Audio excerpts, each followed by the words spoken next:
số đây một ôn màu tiệt đấy bà thường ngày này đã chưa tu tới bờ sân chơi ngày dương đặt một cái với ôn chẳng việc anh nên mời bên chắc màn đây bà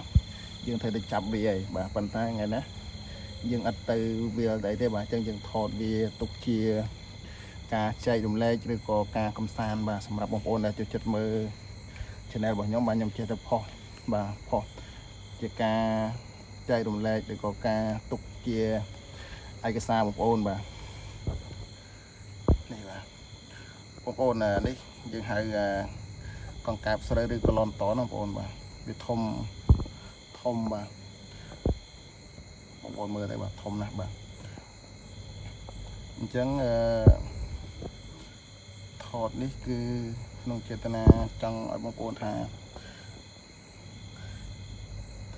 វាឡើងមកដល់ភូមិហើយបាទមកដល់ភូមិបាទភូមិវាលើសលេងសលេងចង្រិតអីហ្នឹងបាទវាឡើងមកទៅគេលុយបានរចំណីបងប្អូនបាទពេលទៅអត់ផ្អើលទេបងប្អូនអត់ផ្អើលទេបាទមើលខ្ញុំចូលទៅគីវាបន្តិចតាអត់ផ្អើលទៅណាទេអាពិតនៅឆ្ងាយមកនៅឆ្ងាយជាងប្រហែលជា1ម៉ែត្របាទជាងទៅគីទៀតបាទទៅគីទៀតហេអត់ទៅណាទេបងប្អូនឃើញ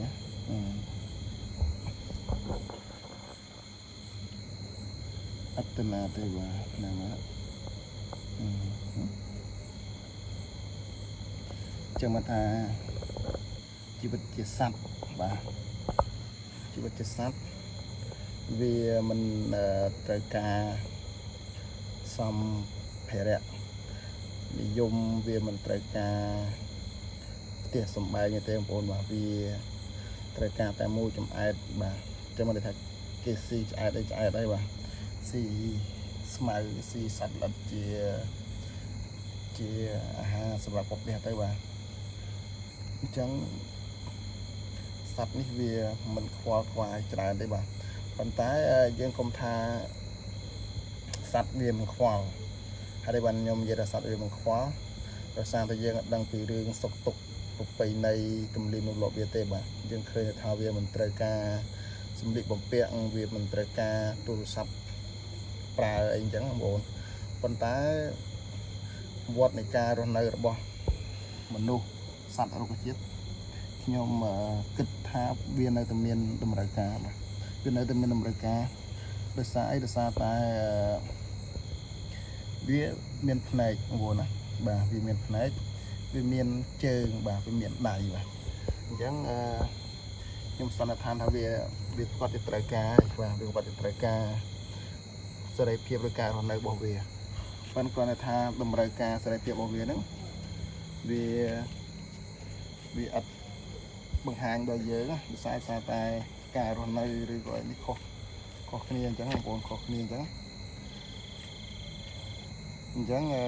គឺធៀបមកមនុស្សយើងវិញបាទគឺធៀបមកមនុស្សយើងវិញបើយើងជាមនុស្សបាទយើងរស់នៅដូចសត្វយើងអត់ត្រូវលំបាកបាទយើងអត់ត្រូវលំបាកអីទេបាទយើងបើសិនជាយើងរស់ដូចជាសត្វបាទយើងមានតែខ្លួនប្រាណអត់មានក្អាយអាហ្នឹងយើងអត់ប្រាថ្នាអីច្រើនទេបាទអត់ប្រាថ្នាអីច្រើនទេចឹងមកន័យថាការរស់នៅមនុស្សយើងវាមហស្ចារ្យវាអស្ចារ្យខ្លាំងណាស់បាទដែលយើងបានកើតជាមនុស្សបាទមកកើតជាមនុស្សយើងប្រើប្រាស់បានច្រើនមកយើងប្រើប្រាស់ទូរស័ព្ទប្រើប្រាស់ខោអាវសម្លៀកបំពាក់ទំនើបមានលុយចាយខ្វះលុយចាយមានរបស់ប្រើអត់របស់ប្រើបាទអញ្ចឹងវាស្ថិតនៅក្នុងចក្រវាលនៃមនុស្សរបស់យើងបាទអញ្ចឹងមើលទៅបើតែសត្វកង្កែបវិញវាមិនមានអីច្រើនទេប៉ុន្តែយើងអត់ដឹងថាក្នុងខ្លួនវាមានជីនមានអីយើងអត់ដឹងអញ្ចឹងដោយសារថាមិនដឹងថាវាហ្នឹងទៅធ្វើកញ្ចក់ធ្វើមុខភាសាស្បែកអីយើងអត់ដឹងទេដោយសារតែបរិបទនៃការរស់នៅរបស់មនុស្សសត្វខុសគ្នាអញ្ចឹងការរស់នៅរវាងមនុស្សសត្វយើងជាមនុស្សមាន គំនិតមានឆន្ទៈមានខួរក្បាលល្អយើងគួរតែធ្វើរឿងល្អបាទកុំឲ្យប៉ះពាល់ទៅដល់ជីវិតមនុស្សផ្សេងជីវិតកុំប៉ះពាល់ទៅដល់បរិស្ថានសង្គមកុំទៅប៉ះពាល់ដល់ជីវិត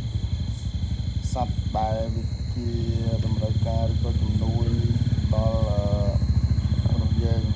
យើងមកអញ្ចឹងបាទនេះថាយើងកើតជាមនុស្សកុំឲ្យយើងអន់ចឹងសត្វបងប្អូនបាទអន់ចឹងសត្វឬក៏ថាកុំឲ្យធ្វើដូចសត្វបាទ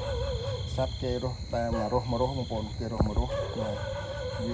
អត់តមានតម្រូវការអីថាដូចមនុស្សយើងបាទអញ្ចឹងពាក់ព័ន្ធជាមួយរវាងមនុស្សសត្វវាខុសគ្នាត្រង់ថាអញ្ចឹងបាទ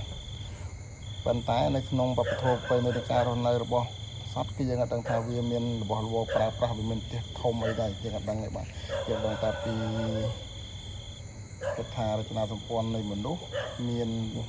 ការគិតមានការគិតរិះពិចារណាបាទ